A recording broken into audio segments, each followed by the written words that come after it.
The garden is usually a quiet place. Soil, sunshine, and the slow crawl of a vine. But on Tuesday morning, that peace was interrupted by an act of violence. A prized watermelon, split open and left in the dirt, its sweet red juices pooling around the rind. Whispers immediately spread through the vines.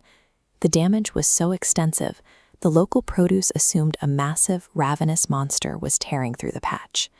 But panic is a terrible investigator. To find out what actually happened, we have to ignore the terrifying rumors and look at the physical evidence left at the scene. That brings us to our lead investigator.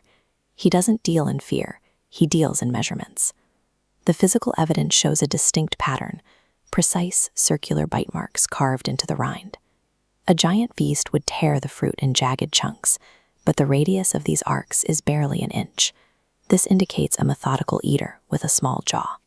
The raw data paints a picture that contradicts the emotional assumptions gripping the garden.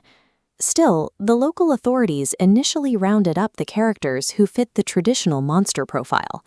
The ninja carrot was the first suspect, purely because he's armed with a sharp sword. But a straight blade leaves a perfectly clean slice. It cannot create the scalloped 1-inch circular indentations measured at the crime scene. The carrot is cleared. Then there is the emotionally unstable pink veggie, caught weeping near the scene and spilling boba tea.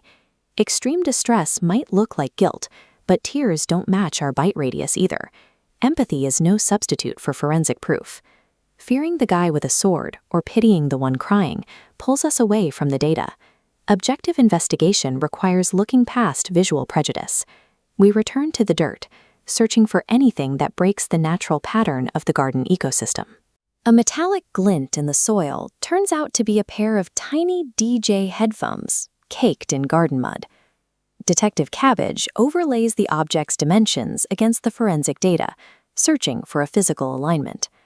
The span between the ear cups matches the specific jaw width required to leave those circular marks. The suspect's anatomy is now defined by the scale of this equipment. We are looking for an incredibly small suspect with an affinity for electronic music and an appetite that far exceeds its size. By tying the audio equipment to the bite marks, the actual shape of our culprit emerges from the noise. Armed with a sound profile, our investigator has exactly what he needs to corner the perpetrator. He tracks the sound of heavy bass straight to a discarded, hollowed-out rind at the edge of the patch.